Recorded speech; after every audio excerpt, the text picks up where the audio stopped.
மிகச்சிறந்த புதையல். அமித் கார்க் எழுதியது. ஒரு நாள் பீட்டர் ஒரு புதையல் இருக்கும் வரைபடத்தை கண்டான். ஆஹா, இந்த புதையலை கண்டுபிடிக்கப் போகிறேன், இதன் மூலம் ஒரு துணிகரமான செயலில் ஈடுபட போகிறேன் என்று குதூகலமாக சொன்னான். பீட்டர் கிளம்பினான். அவன் வெகு தூரம் நடந்த பின் ஒரு காட்டை கடைசியில் அடைந்தான். அங்கே ஒரு சிங்கத்தை சந்தித்தான். சிங்கத்திடம், நீ ரொம்ப பலசாலி மற்றும் தைரியமானவன், என்னுடன் புதையல் வேட்டைக்கு வர முடியுமா என்றான் பீட்டர். சிங்கமும் சம்மதித்து பீட்டருடன் கிளம்பியது. அந்த காடே ஒரே இருட்டாகவும் அடர்த்தியாகவும் இருந்தது. பீட்டருக்கு பயமாக இருந்தது. ஆனால் சிங்கம் பக்கத்தில் இருந்ததால் அக்காட்டை கடந்தான். அவர்கள் இருவரும் கடைசியில் ஒரு மலையை அடைந்தவுடன் ஒரு கழுகை சந்தித்தனர். உனக்கு மிகச்சிறந்த கண் பார்வை உள்ளதால் அபாயத்தை முன்கூட்டியே எங்களுக்கு எச்சரிக்க முடியும் என்று கழுகிடம் பீட்டர் சொன்னான். நீ எங்களுடன் வர முடியுமா? நாங்கள் புதையல் வேட்டைக்கு செல்கிறோம். கழுகும் அதற்கு சம்மதித்து பீட்டருடனும் சிங்கத்துடனும் சேர்ந்து கொண்டது. மலைகள் உயரமாகவும் கரடு முரடான பாறையாகவும் இருந்தன. சிங்கம் தவறி விழுந்தது. ஆனால் பீட்டரோ மிக விரைவாக அதுக்கு ஒரு கை கொடுத்து அதை மேலே இழுத்தான்.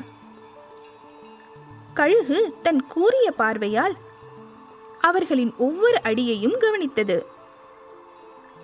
விரைவில் அவர்கள் கீழே உள்ள ஒரு பள்ளத்தாக்கை அடைந்தனர். அங்கே அவர்கள் ஆட்டை சந்தித்தனர். நாங்கள் புதையலை தேடிச் செல்கிறோம், நீ எங்களுடன் சேர்ந்து கொள்கிறாயா என்று பீட்டர் ஆட்டை கேட்டான்.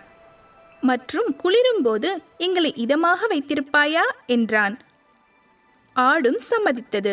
பீட்டருடனும் சிங்கத்துடனும் கழுகுடனும் சேர்ந்து கொண்டது. எல்லையற்ற புல்வெளி மேல் ஒரு குளிர்காற்று வீசியது. அவர்கள் எல்லோரும் ஆட்டுடன் நெருங்கி அமர்ந்தனர்.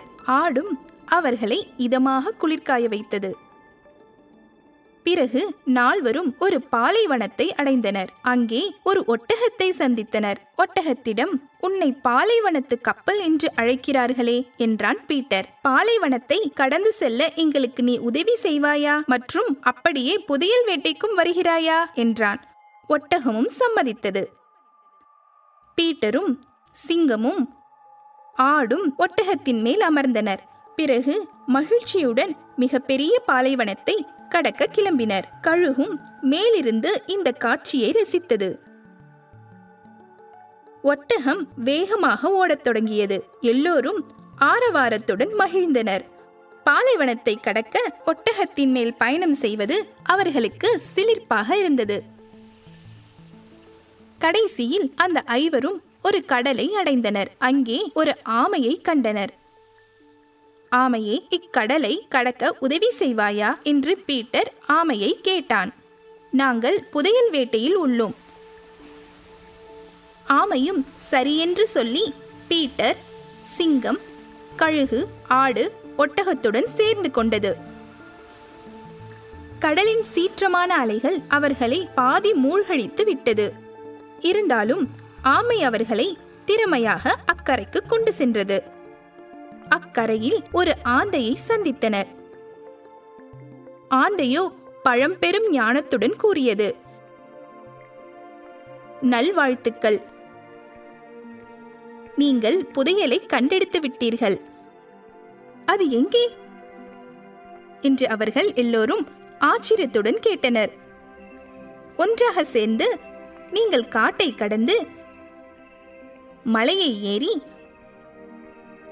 பள்ளத்தாக்கை துணிகரமாக கடந்து பாலைவனத்தையும் தைரியமாக கடந்து கடல் கடந்து வந்துள்ளீர்கள்.